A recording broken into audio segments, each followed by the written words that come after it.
disability, that's something that you live with, but that's something that should not define you. You should be defined by what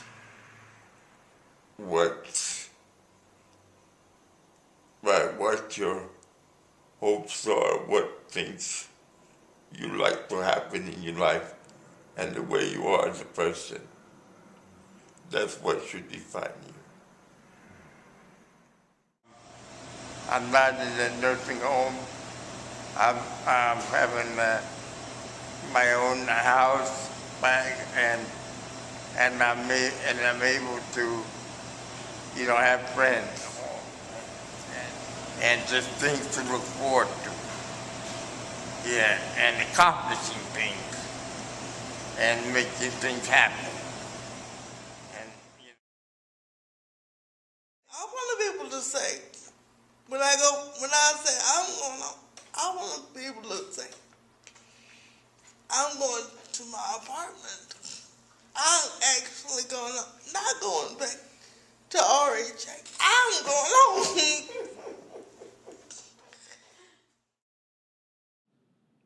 This is the journey of Sherry Durant, who receives services from RHA Howe in Greensboro, North Carolina. It is also the story of RHA Howe's steps towards transformation and Seeing is Believing, a systems change effort funded by the North Carolina Council on Developmental Disabilities.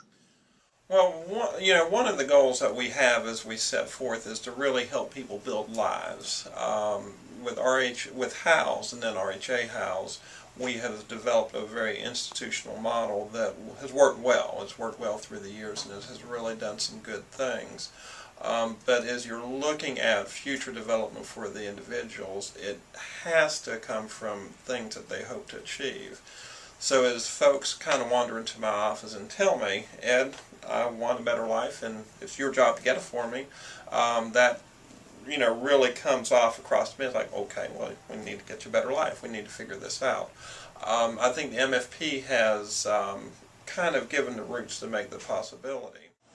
And make sure and to have a good circle now while she's here to get a good network of support and her friends and family to be there when she makes the transition. And Sherry's journey started by calling together the people in her life who are important to her, those who are paid to provide services, as well as her friends. This circle gathers together monthly as Sherry is diligently working on her move.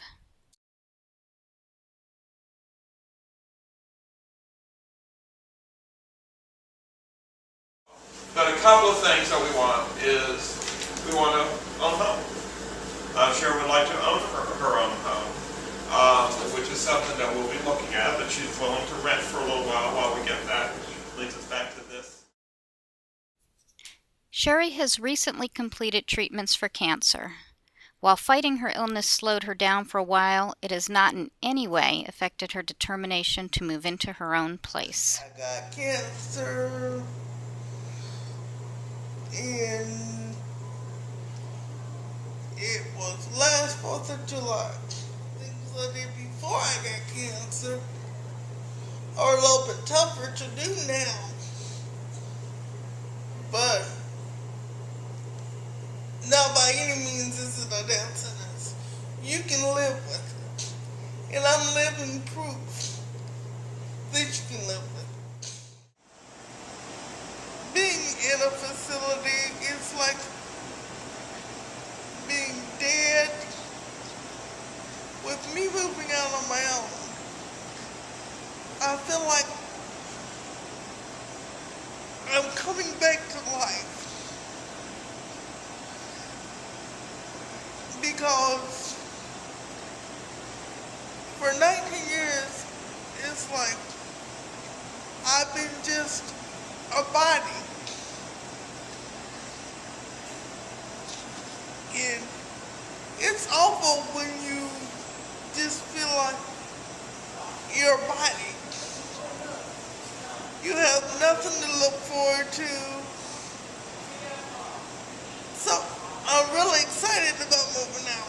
because I know that now I can start to live again.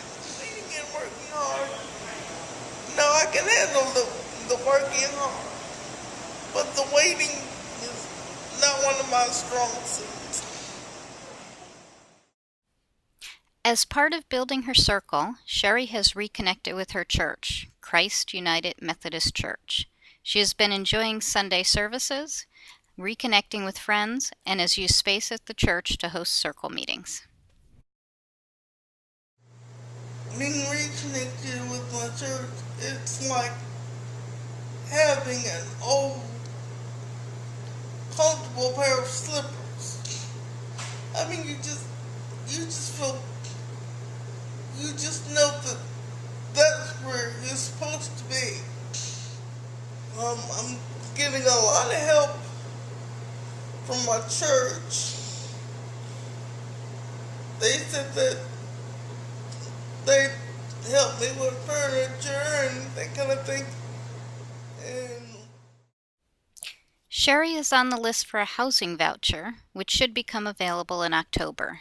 She has identified potential apartments that are affordable and meet her needs, and has been out looking.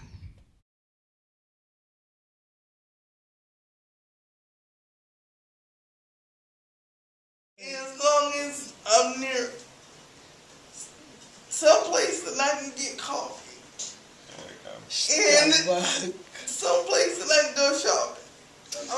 But we can get a license for two, but two don't have to live there. We could use a second for sleep staff, or if we're going to do a shared living, which it sounds like is what we're moving towards, is somebody that would share the expenses and they'd have the other room. They would not be necessarily, they would, I mean, they could have disabilities, but they wouldn't necessarily have disabilities. You know.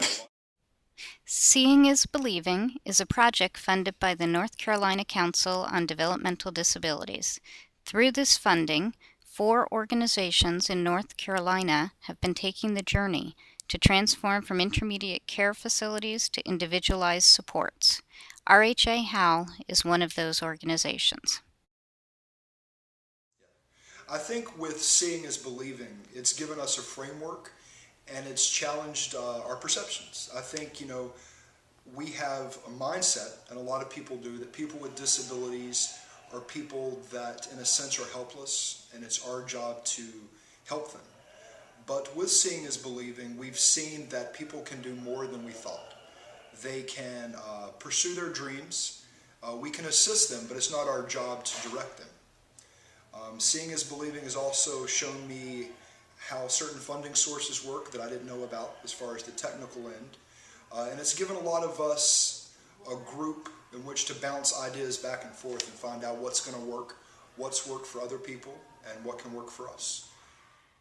Interesting that everything that we want to do is very natural. It starts from progression of everything from beyond academics to choosing where you want to live and what you want to do with your life. And then you contrast that with ICFMR, which is you have basically no choice.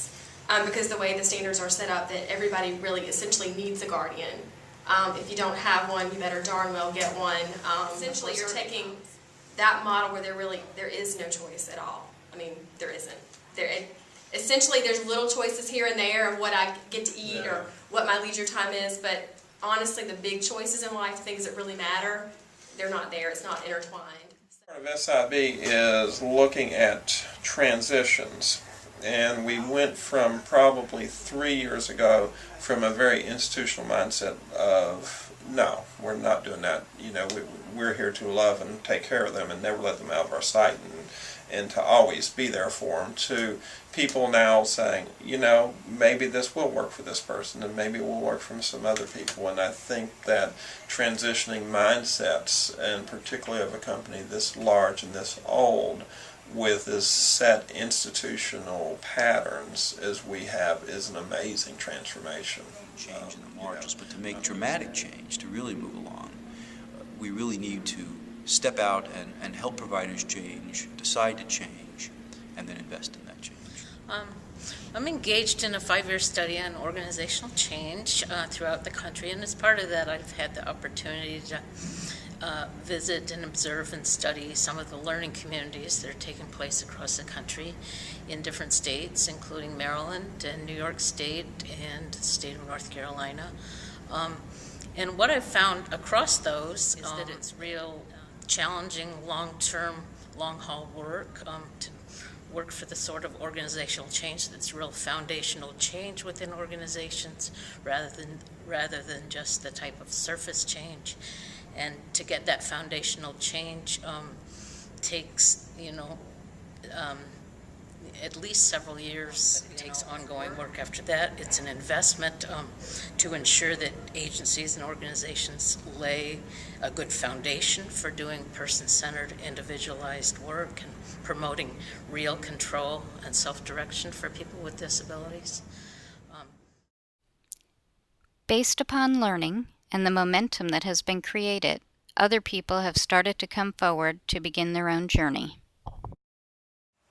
One thing with Tyrone is we now have a face of somebody who successfully has done that, where his disabilities are obvious. The initial conversations with staff, parents, and everybody involved was I was nuts.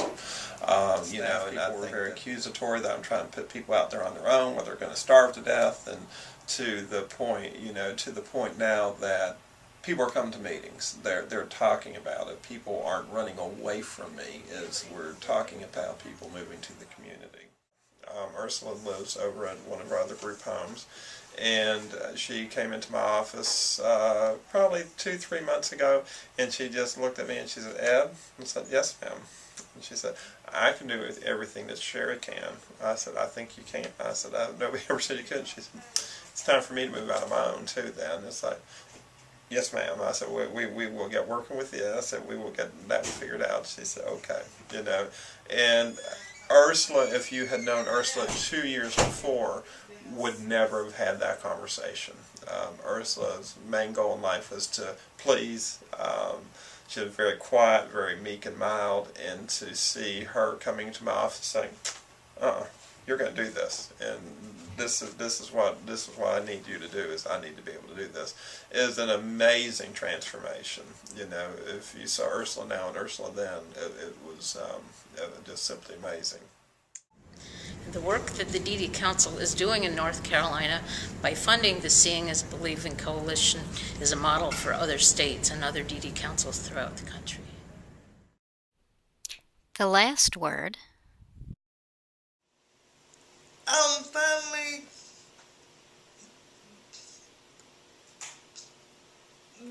driving this train.